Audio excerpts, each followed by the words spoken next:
Mimi nikwambia kitu kimoja rafiki yangu, katika maisha jifunze namna ya kuishi na watu, ili kesho kutwa usije ukakosa msaada. Mimi huwa napenda kushauri watu, kama jina langu lilivyo, naitwa Akiwa, mshauri wa wanyonge. Nadhani wewe unanifahamu, sura hii sio ngeni kwako. Mimi labda nikuulize swali hivi, kuna siku ambayo ulishawahi kusoma kitabu bila kukifunua? Au kuna siku ambayo ushawahi kusoma meseji ambayo imeingia kwenye hiyo simu yako pasipokuwa na kufungua ile meseji iliyoingia ndani ya simu ukajua kilichoandikwa ndani yake ni kipi?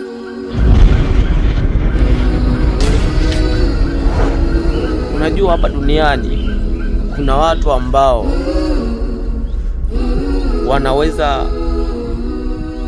kumhukumu mtu ama kumlaumu pasipo kujua kwamba wanapomlaumu mtu ni kitu gani ambacho kimesababisha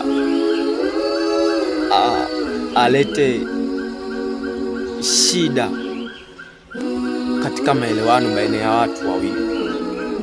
Unaweza kumlaumu mtu pasipo na kufikiria, alafu kajikuta kwamba unamlaumu pasipo na kujua kwamba yule mtu ndiye mlalamikia kumlaumu ana tatizo gani, amepata na changamoto gani huko alipo au huko alikotokea mpaka hapa.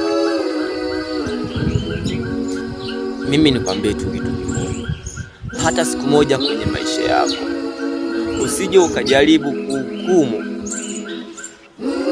filamu, kwa kifupi tuseme movie, maigizo, yani igizo, kwa sababu ya muonekano wa cover lake la nje. Lile ni cover tu. Fuatilia filamu ujue kilichoandikwa ndani yake ni kipi, alafu ndo uje utamke kwamba filamu hii ama story hii ni mbaya au ni nzuri.